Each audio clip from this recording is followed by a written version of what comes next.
Hey guys, welcome to Let's Talk Venture, the podcast dedicated to travelers, backpackers, and explorers with thousands of stories.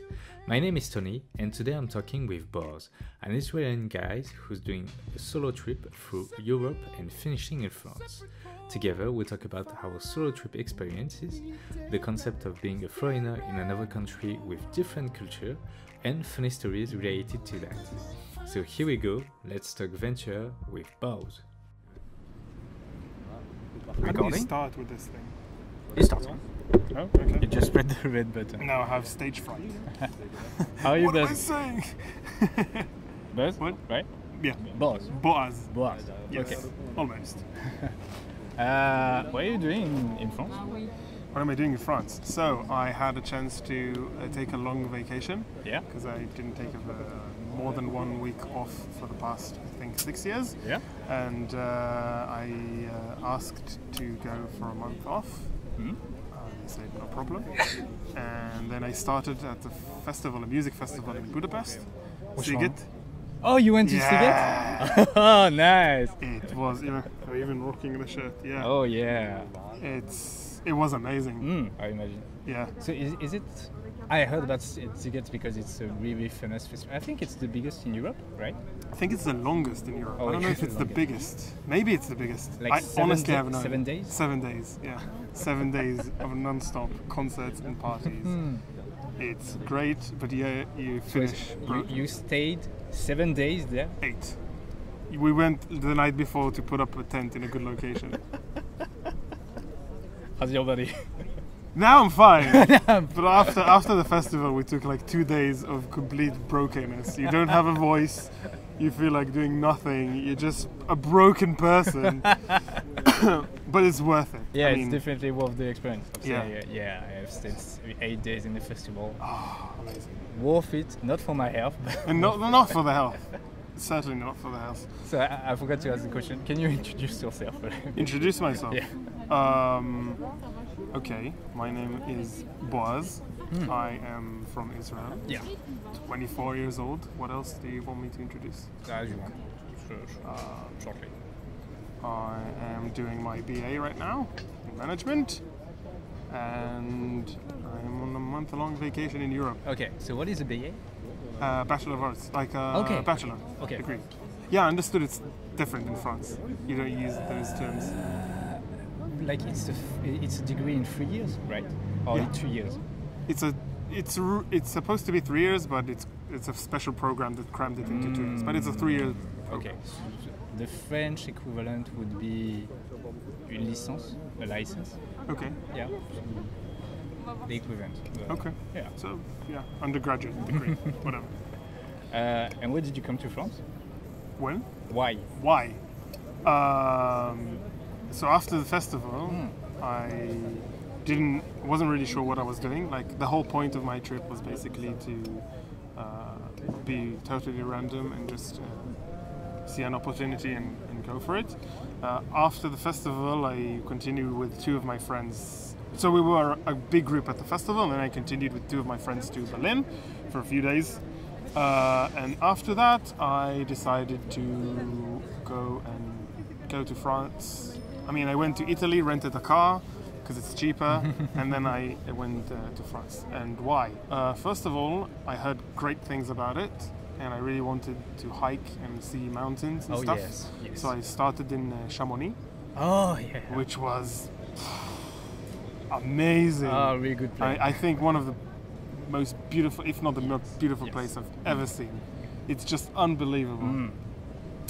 So that was amazing, and I got some recommendations from friends, and also I met a French girl at the festival last year. We kept in contact. We also met this year, and so she also said that I should really visit, and yeah, that's why I'm here. Okay. She was French? She's French? Yeah, she's French. Okay. She lives in And she lived in Grenoble. Chamonix. Oh, in Grenoble? Yeah. Nice. So not far away. But because what did I want to say about Chamonix? Yes. Freaking amazing. Yeah, it's freaking Freaking amazing. freaking amazing, but also a little bit overexposed, if I can say like. Overexposed? Yeah, because you have touristy like? Yes, Oh, exactly. yeah, Because from a French perspective, I know that they are equivalent, way cheaper. Probably. Yes. Probably. The whole town is super touristy. I mean, you can see that basically everything in the town itself is touristy, but the hikes were just unbelievable. Honestly, if you have more accommodations of less famous places with the same beautiful, hikes and stuff, I would love to know. But actually, I think it's the price of having the transportation to go there. If you are a foreigner and you don't have a car, you can easily go to Chamonix because train, the train, the bus, and everything. But it's expensive. Rather than if you are a local French people, like in China, exactly. Like you can have location which are really beautiful, really cheap, but no one knows anything about them. No, not really easy to reach. Yeah, by I've transportation. been to Beijing, which is Oh, also really interesting. That's Beijing. What? And I loved the tourism in Beijing. Yeah. Like you have so many incredible things to do there. Yeah. Totally, and I'm sure even more if you speak Chinese, because people there don't know English at all.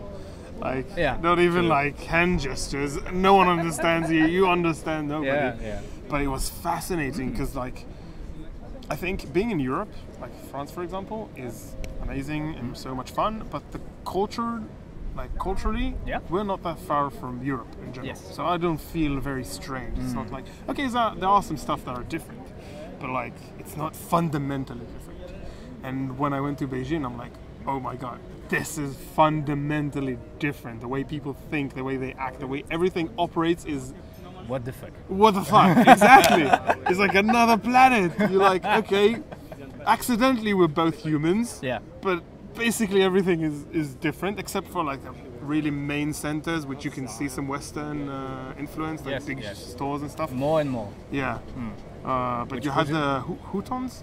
Oh yeah. Like the ones that are so not nice. in the center, but a bit far away, was just like walking in some, I don't know. That's beautiful, right? So beautiful and so different, so weird. Yeah.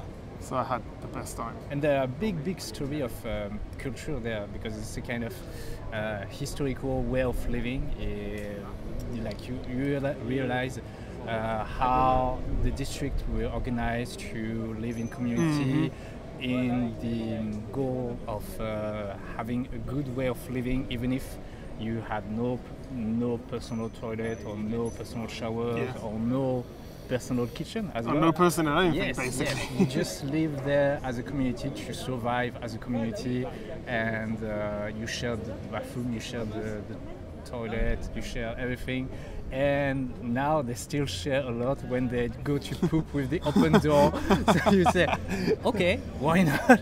See, like something completely different is the way people sit down.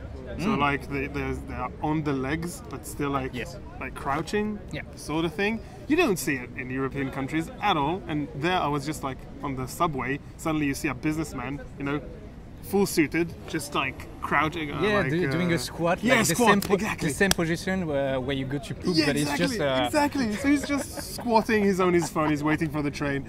That was so bizarre. And you see that, the squats, people are squatting. But the right way to poop, actually. Yeah.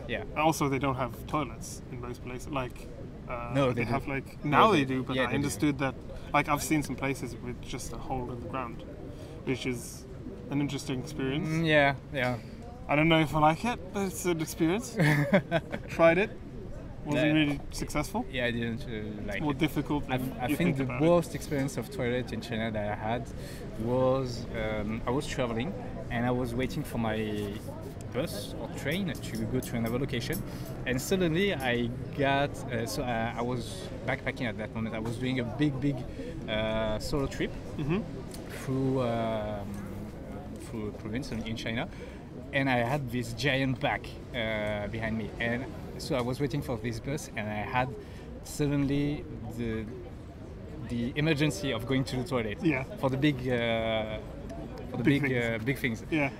I went to the toilet. I saw the toilet. I said, no, not possible. But my body said, no, you have to go there. And my mind said, no, it's not possible. So I went inside.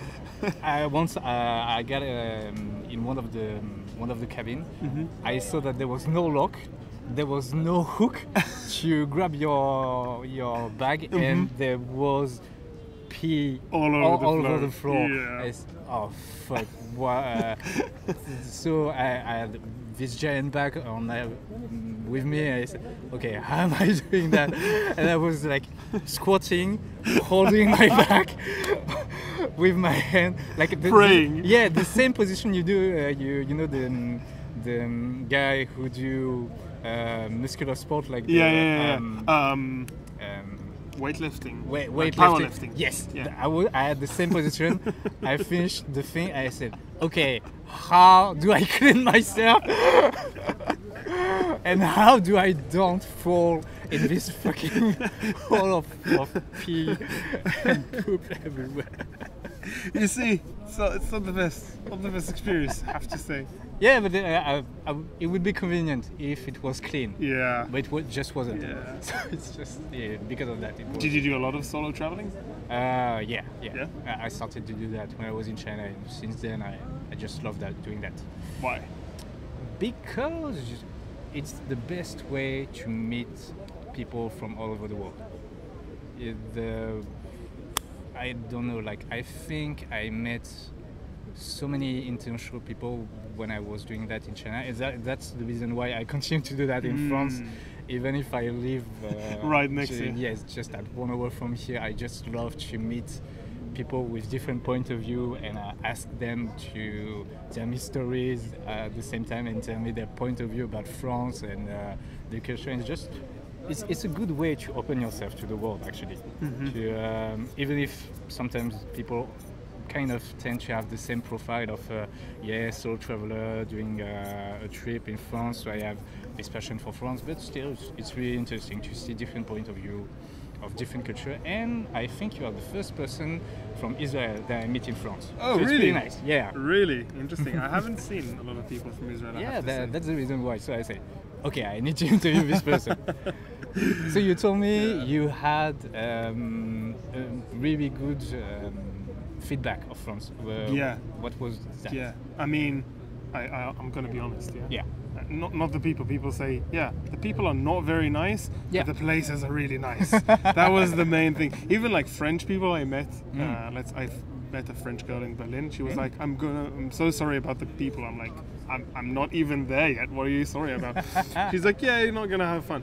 I don't know if that's true, because I met very nice people also. Yeah. I think the language barrier is like the most like difficult thing. Yeah. More than like being not nice, it's just like hard to communicate with people. But generally, so I heard a lot about Chamonix in that area and Provence in general. And I was actually supposed to go to Nice. So I was in Marseille, I was supposed to go to Nice. Didn't like Marseille so much. Not my cup of tea. And so I asked another French friend, and she said that Lyon is really good. And I'm really happy I came here. It's really nice. Actually, really happy. This is the kind of stuff that I like. Yes. So yeah. I can give you a suggestion about other cities where you can go next. I love that. The first time I'm solo traveling, by the way. Oh, okay. I really like the experience. It's very interesting. Okay, what was the kickoff of doing a solo traveling? So when I went to Beijing, I went with my grandfather, invited me, but he was there on work. So like I would spend the mornings with him, and then the afternoons and evenings I was all along just roaming the streets. And it was really cool because up until that point I mostly traveled with friends or family, which is really, really fun, but at the same time I'm a person that really likes spontaneity. So you walk around, you see like a cool alley, let's go there. You don't need to ask anyone, you don't need to think about anything, and I really loved that feeling. So I said, okay, I want more of that thing, and really that thing, which was great. I went paragliding. Paragliding, it's the one with a parachute, like people jump from the mountain yes, and like glide in the air. In Chamonix? In Chamonix. Oh, nice. So I was just walking, I was about to do a hike, I was walking, suddenly I see a sign that says paragliding here. And it's been a dream of mine since I was little, because I've got a big fear of heights, and I really wanted to do that, even though I have the height. So I was like, there is a sign. What are the chances that there will be a sign right here? I'm like contemplating, like, okay, let's go. Go inside. Yeah, what's going on? Yeah, we have the very last spot, 12 o'clock. It was 10:30. I was like, let's do it. Let's do it. Amazing Nice. experience. I would recommend 100%. Yeah.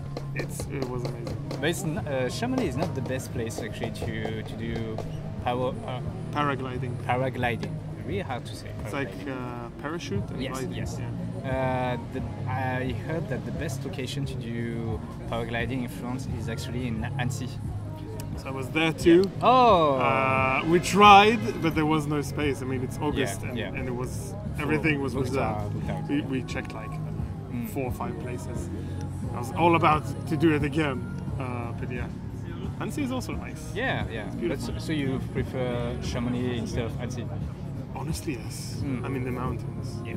Dude, like the lake is cool, but the mountains in Chamonix was just like. I mean, we don't really have mountains. Yeah. We have one mountain which is like, I think, 2,000 meters high, which is solid, but it's only one, and Yeah. it's far away up north. Yeah. And I've actually never been there, I think. So for me to be in a valley with just these giant mountains, and then you hike up, and suddenly there's a lake, and there's another lake, and there's like this view, and you see like mountain goats, and the whole experience is just so special. So special. You went to you tried to take the cabin to go to the Mont Blanc? No. No. I thought about it, but no. I ended up doing other thing. Okay. The Lac Blanc.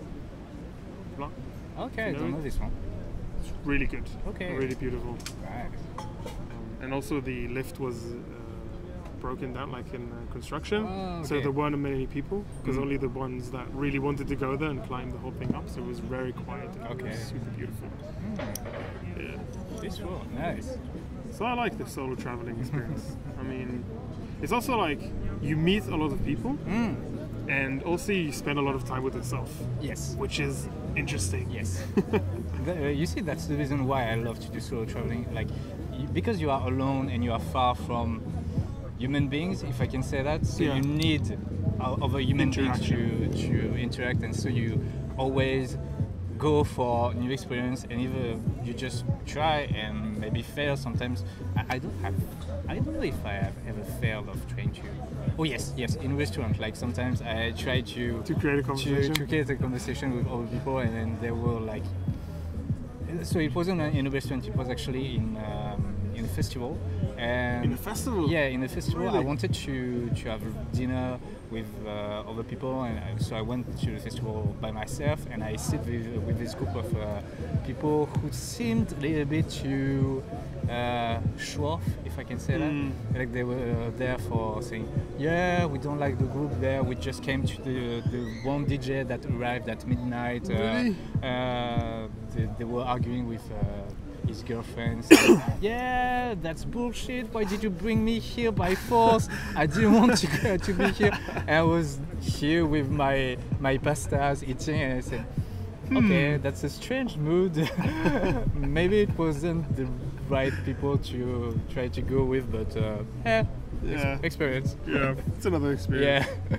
Actually, the festival, one of the things that I loved about this Singing Festival is you get so many interactions, and everyone is open to it. Yes. Because like everyone's at the festival, they're up for talking to random strangers. So you see someone, you just strike up a conversation. Yeah. Discover some really cool person that you never knew about. So like this French girl, for example, we met last year, out of context completely. This year we were together with a bunch of other people, like my group, big group. Also we had, so I came last year with 2 of my friends. Yeah. Suddenly we met a group of 4 Dutch people, and we camped with them, and then an Australian guy came up, and then a girl from Ireland, 2 girls from Iceland. We ended up being like this 20 people giant group from all over the world, which was super crazy. And we still have a WhatsApp group that sends stupid shit from time to time. But it was just so cool because Yeah. suddenly you know people like in Amsterdam, in Iceland, in Ireland, in Australia, in Turkey, in like what the hell. It was really cool. Yeah. I liked it a lot. Okay, nice. Okay, where to jump from that?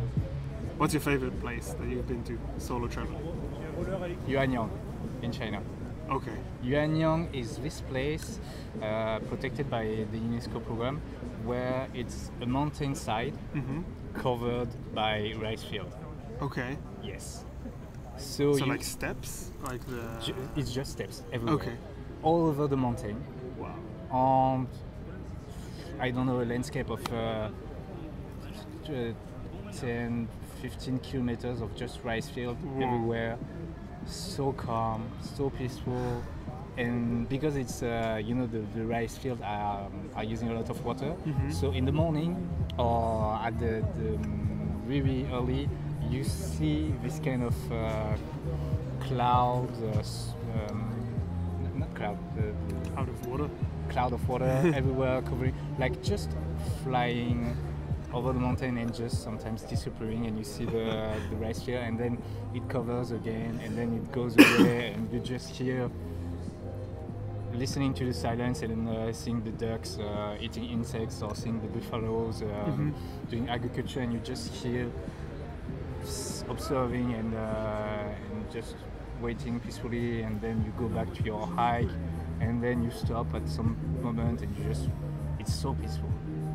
Cool. It's a really peaceful place to visit. I liked how you didn't even hesitate. You were like, boom. Yeah. That place which I cannot pronounce, Yeah. so I'm not going to even try. But if you can write it down later, I would love that. I have an interesting question. Do you sometimes think about going back to a place where you've already been? Oh, yes. Okay. It's actually a really good question, Yes. because during this entire trip, because I only have a month, Yeah. I'm like thinking about it all the time, like constantly, because Yeah. I spend like a day or two. I've only been 2 days in Chamonix, and for me, it's like not enough. I'm definitely going to go back. Yeah. But then again, I think of all the other places I want to visit, and I'm like, okay, should I go back to a place I've been to? But personally, I'm going to go back to France. I'm Okay. sure I Yeah. will.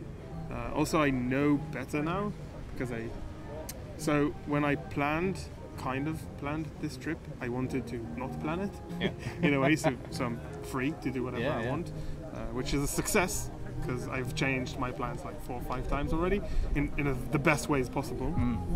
But at the same time, when you don't plan anything, then you also have this looming feeling of maybe you're not experiencing the full experience of the place. Yeah. So like perhaps if I read more about it, I would know like some more cool places or cool things. But it's the charm, I think, of doing this kind of experience in a random way. Like you have opportunities and you have failure indeed, but like it depends where you tend to see the glasses. If you see the glass full or more full, half full or half empty, it's just a point of view of that. And if you just focus on saying this thing, it wasn't touristy, it wasn't exceptional, but it was an amazing experience to That's what I love. Yes. That's what I also love about solo traveling is that sometimes like the most basic things could have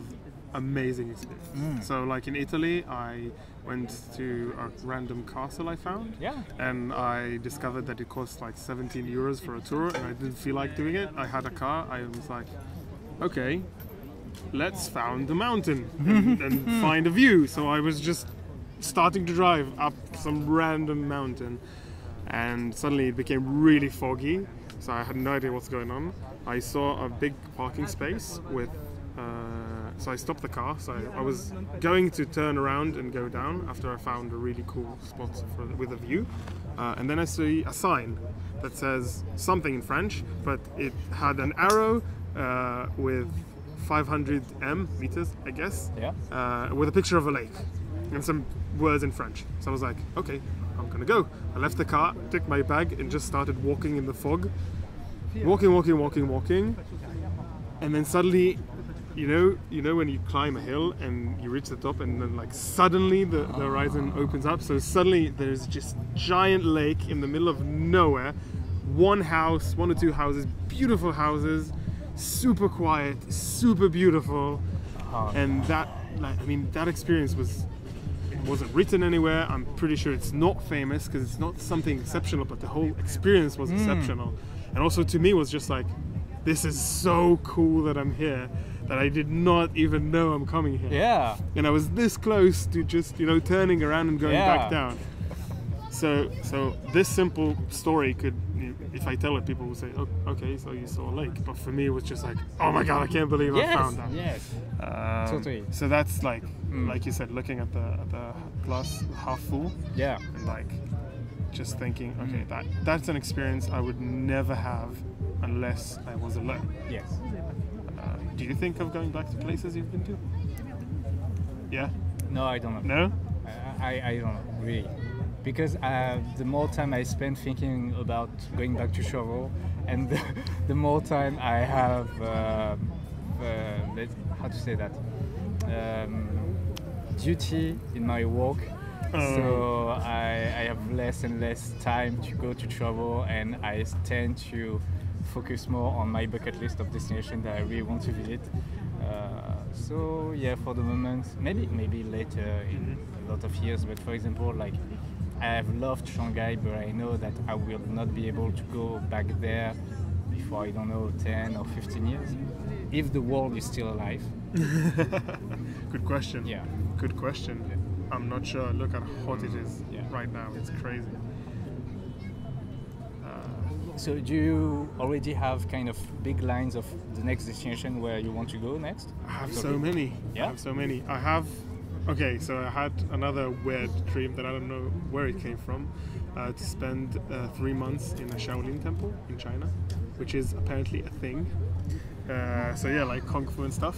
I think I heard about that. So I was in my head thinking, that could be awesome. I'm looking it up. Apparently it's a thing. There are a bunch of like temples that actually do that. Yeah.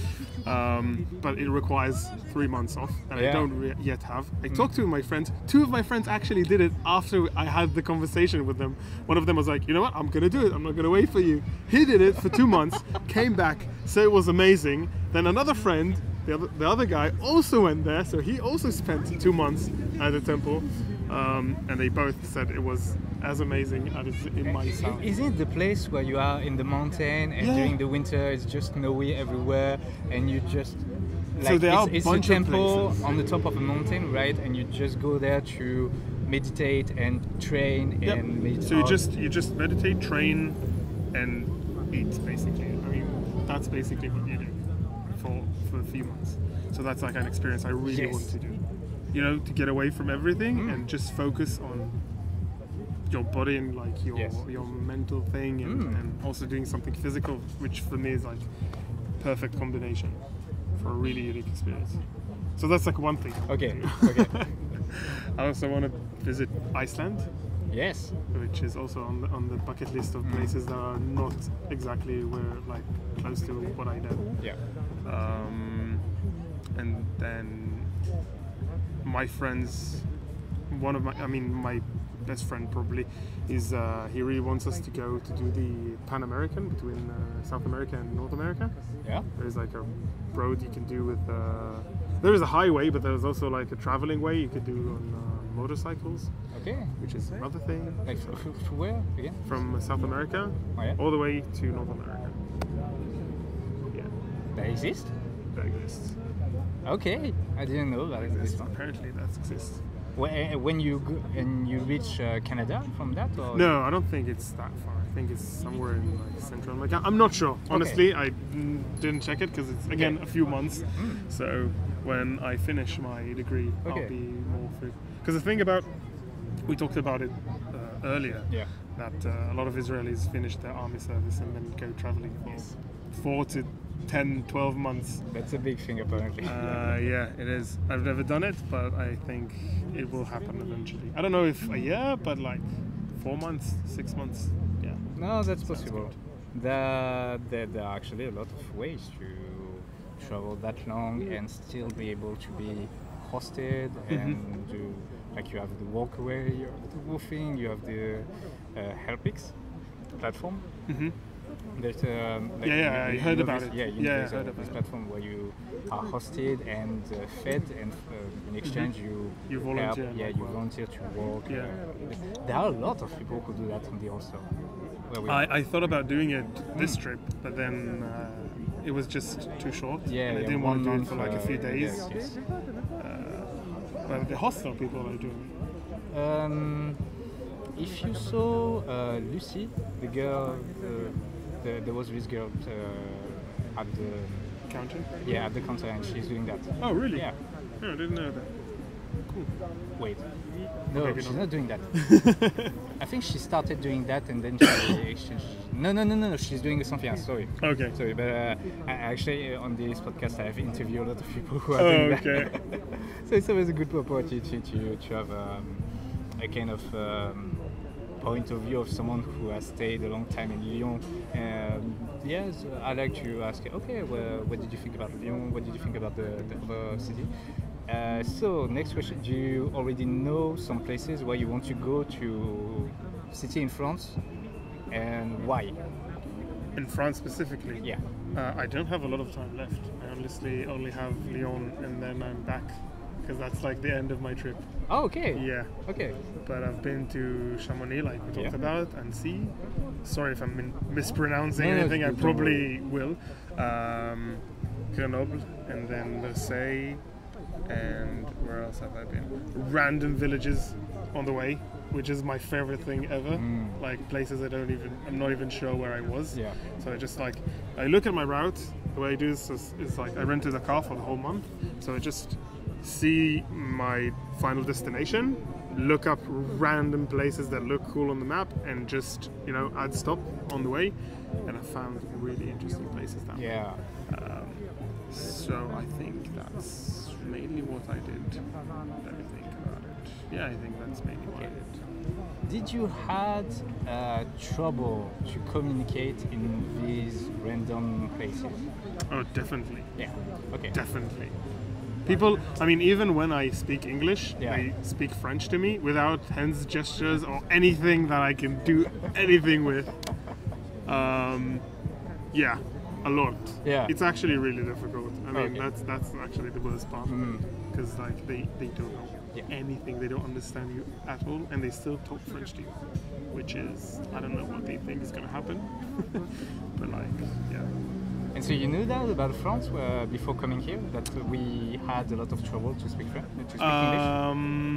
I knew that, but also did not really pay attention to that, because in my eyes was just, it's not a reason, it's like China, it's not a reason not to visit, right? So I knew that not a lot of French people, but in Italy it's the same. In Italy they don't speak English also, which is also super difficult. So, and I love Italy, I've been there a few times. So. But there is this interesting thing about Italy that I went to the first time there like a few months ago for work, and I just discovered that Italian is really similar to French. Really? Like they speak Italian and you can understand what they are saying, and if we speak in French, they can understand what they are saying. So that's one of the reasons why maybe they don't. Yeah, I actually took a walking tour right now with a guy that lived in Italy and lived in France, and he said the same thing. He said that the language is very, very similar. Yes. Interesting. Very interesting. So how many days do you have left here? I have 2 nights. Okay. Yeah. And that's it. Then I'm back. Back to work. Yeah, I don't know. Back to reality. It's not only work. It's just I was so disconnected with everything, and it was so good. I feel what you're feeling, because I just came back from holiday 2 weeks ago, and the 2 weeks of coming back to work was a nightmare. It was just like, where am I? I was really a zombie in front of my computer trying to understand the emails that people send me, and then I respond, and then the person in the copy said, did you make a mistake about your email? I said, why did I make a mistake? Because it's not the way we are planning to screw this thing. And I said, Oh yes, indeed. Where did you go? I went to Norway. Norway. Yeah, Why Norway? because I have really trouble with the heat temperature. Okay. Like if it starts to be above 28 degrees, my body starts to say, "That's Nope. hot." Yeah. Nope. So what are you doing now? Now you're probably suffering. A little bit. Yeah. Walking here was a little bit difficult, and so that's why I'm with every you. time people say, "Hey, you want to stop at some place?" You say, "Is there trees? Is there I need shadow." shadow place?" They say, yeah, should be. Okay, let's go. Yeah, I'm with you on that. Yeah. Definitely. I hate heat. It's the thing that you cannot rip more clothes that you already have. You cannot walk around naked, Naked. and no one will say anything. You just here sweating, drinking more and more water, and then Yep. Yeah. I can totally relate to and that. people say, "Oh yeah, it's nice. It's Climate not nice. climate change. It's getting hotter and hotter." I say, you guys are crazy. You just are crazy. stupid, not Yeah. educated people. I don't know. It just makes me angry. How long were you there? What? How long were you there? 2 weeks. 2 weeks. 2 weeks of doing roofing, of helping with gardening, with Really? making bench and making tables and repairing canoe and So cool. yes. They probably were really happy that you came. They're like, oh, someone can fix that thing. Yeah, but at the same time, we were. I tried to help, but at the same time, I let there were 3 girls who came as well as me doing roofing, but I didn't know her, and I just wanted to let her opportunity to learn how to do things. And to learn how to use the Drill? screw gun, Yes. the drill screw gun.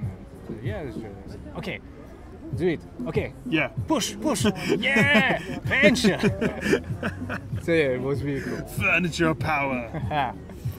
Okay, 2 last question. Yeah. Do you have what the fuck story about your traveling? What the fuck story? Yeah. What do you mean? Like some moment during your trips where you were saying, okay, what the fuck is happening right now? I have a funny one, but Okay. it's not really related to my traveling. Okay. So in Chamonix, I met a guy at Yeah. the hostel, a Belgian guy, Okay. who spoke French. We had a conversation. I was like, "Yeah, I'm from Israel." He's like, "Oh, right, you Jewish?" I'm like, "Yeah." "Oh, you know the movie Rabbi Jacob?" I was like, "No." And then he started explaining about the movie, and he couldn't stop laughing. And I was like, "Okay, I gotta watch that movie." And then I went and met my French friend, and I asked her about the movie. I was like, "Do you know the movie Rabbi Jacob?" It's like, "Of course, every French person knows this movie. It's really ridiculous." And I was like, "Okay, we gotta watch it." So we watched it, and at that moment I was like, "What the fuck is happening? What the fuck is this movie?" But I laughed a lot. I really liked Okay, it. It was okay. really funny, Yeah. really ridiculous, really funny. Side note: no one does the dance. Like they have that crazy dance. No one, I don't know what they thought when they did that thing. That's not a real thing. But besides that, it's pretty accurate. I don't know. It's, Okay. Except for, apart from the dance, everything is accurate. not 100%, but Okay. accurate enough. I Okay, mean, okay. close enough to the truth. Close enough. But it's a really ridiculous movie. Okay. Really fun. So it's not really about my traveling. Yeah. But it was definitely a what the fuck moment. No, it's worth it. Okay. What's the thing about the hair? Oh, the side? hair. Okay, so that's a little bit of a deeper explanation Okay. if you want to get into Yeah, that. So in Judaism we have, it's not like you have religious and non-religious. The religious part is a wide range of people. So the people you see, for example, in the movie, they're called ultra-Orthodox. So it's not the regular, not even the regular religious Okay. Jewish person. And they somewhere in like a few hundred years ago, I guess, they were scared. They lived in Europe, Yeah. like Poland and stuff, and they were scared that they're going to lose their community and like lose their religious. So they decided that everything new is forbidden. Everything new and religious is forbidden. Okay. And the thing about Judaism is it's like a religion. Sorry, that really developed over the years. Okay. So a lot of the things when you study religious studies, then you realize that a lot of things don't have straight answers. Yeah. They give you the debate. So you have two sides, they're debating, you read the debate, like really old, thousands of years old debates. And then at the end of it, there might be a final decision, there might not be a final decision, and then you need to think what you think. So we have what's called a rabbi, like a rabbi. Jacob. Like Rabbi Jacob, for example. And they are supposed to be like the most studied person in their community, Okay. and they need to study as much as they can, Yeah. and then help people make religious decisions. Okay. So in the ultra-Orthodox community, it Yeah. became even more extreme, where rabbis were basically these godly figures, and you can see it in the movies. Like they touch him, and he's the most important person, and they ask him questions about everything, and he give blessings about everything. So they took it to an extreme level. So Okay. it's not only religious; it's also cultural. It's Okay. also the community aspect of it. And even in the explanation I give right now, people might say, "Oh, he's talking bullshit," because it's really super complicated. And even in the ultra-Orthodox community, they have sub-communities that are different from each other and they disagree on certain things. And they kept the clothing, like clothes, the black thing, and also the what's called a peot. That's what it's called. The hair. Yeah, the curly Yeah. thing. What's the deal with that? Honestly, I'm not sure. I don't know. It's actually pretty gross because the way they do it is they like take saliva and then like do the like they round them up. They round them up. I don't know if it makes sense for someone who's listening and not seeing it, but yeah, it's not the best. Yeah, doing a kind of curly movement Yeah. that girls do with their hair, but Yeah, they exactly. do that just Exactly. with their Yeah. flacket. Yeah. Is the name of this part, like the Yeah, okay. where you grow big here, but you cut it just before. The guy, I don't know if you met. Oh, you will meet Sam at the hostel. He Okay. has roof flacket. Okay. Really big Okay. roof flacket. Okay. Which is kind of funny, but I It's don't funny, think he it's puts saliva. outdated. Yeah, I don't think he puts saliva on this. I don't think I don't know if everyone does it, but like that's the joke that they're, Okay. they're doing that. And they're very close communities, and the rest of like the religious stuff is so like kind of accurate. Yeah. So let's say there's a scene. Do you remember the movie at all? Actually, I haven't seen it. You haven't seen it? No. Okay. So you should. It's funny. Yeah, If you yeah, like it. I don't know. It's I- funny. It's ridiculous. Completely ridiculous. But they have some accurate. Yeah, but I feel like it's the kind of movie where you have to watch it with other people to laugh Yeah. about it. Yeah. Rather definitely. than It's in completely the ridiculous. town where I live, I just live there for walk. Oh, and okay. I have colleagues, but it's not friends. Okay. And when I want to see them, it's usually for going to hike or doing sports. So it's a kind of weird way to say, Yeah, you let's want to watch come a to movie." you want to come to my place and watch Rabbi Jacob. So anyway, Yeah. yeah. Oh, I have a neighbor that I could ask if she wants you You to watch the should. movie. You Yeah. should. You should. I mean, it's completely ridiculous. It's a bit racist, but I laughed. Yeah. I enjoyed it. French I laughed. French culture of message jokes. Yeah. Okay. Wait. You want to add something to? I end the- probably have more what the fuck moments, but I can't think of anything. Yeah, You had a no second worries. question, or that's it. Yeah. Do you want to add something to end the interview? I think so. I think it's so cool that you do what you do. I Yeah, don't thank know. you. What are your plans? I have a question for you. Okay. What are your plans with this podcast? Meet a lot of people and teach people about open-mindedness, about culture, about the importance. Okay, it's not sustainable, but it's so important to open yourself to the world, to travel and to meet people and to get out of your comfort zone, to understand why people act the way they do instead of judging. Because in France, you know, there is this big culture of judging for just judging. Mm-hmm. Like if they see something, they will instantly judge without purpose, without construction thought, just to criticize and to say, yeah, but this weird Chinese, they are responsible for climate change because they don't respect the environment, they are uneducated, they are stupid, they split everywhere. Part of that is true, but if you live there and you understand their way of living, you understand that there is a logic where they start to have this way of living, and you say, okay, I have no right and no position to judge, and you just observe, maybe questions the people who are open-minded enough to say, isn't it a little bit weird to act like that? And they say, okay, right. And then they ask you the same question and you say, okay, right, it's weird that we act like that here in France. Mm-hmm. And because of that, because of understanding more the world, that you can maybe save it a little bit more, mm-hmm. if I can say that. Yeah. Yeah. Yeah. And you understand through your act, maybe through my, for example, if I go back to the ecological aspect of it, like from seeing our consumption here,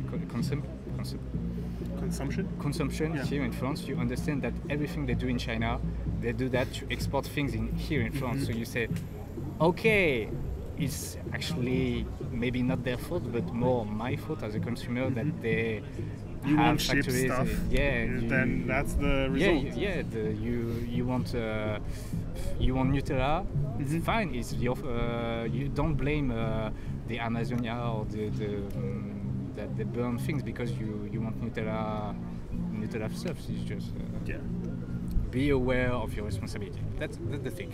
I went really political on the last section, but thank you, BOAZ. That was a pleasure. Thank you so much. If I want to, can I add another thing? Yeah, sure. Too long already. No. I super agree with what you said. Yeah. And I think, especially as a Jewish guy from Israel, I mean, we didn't even talk about Israel at all, but I feel like open-mindedness is super important. And like you said, listening first. And I think listening first is the best lesson I think anyone should know. Before you say anything, first listen. If you listened and you asked questions, then you're entitled to your opinion. Decide whatever you want, and like, really, you're free to think whatever you want to think. But especially, like, I find that when you go into like religious or political or general, if you just say you're from Israel, you sometimes get reactions that are so based on just random things that has nothing to do with you specifically, or thoughts that are not necessarily even true. So like, listen first. After you listen, you hear more than one angle of a story, and then decide whatever you want to decide. But like, ask a question. I think it's really great what you do. Like, it's thank you, man. Super cool. All right, BOAZ. Thank you, man. A big thanks to BOAZ, who has accepted to talk with me during this episode. Thank you for listening to it.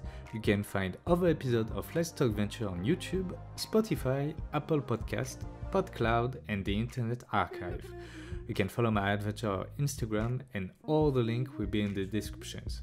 Don't forget to subscribe, leave a thumbs up, and 5 stars. And I'll see you next Monday. Separate loads, separate calls, no fine line, don't have to be a day.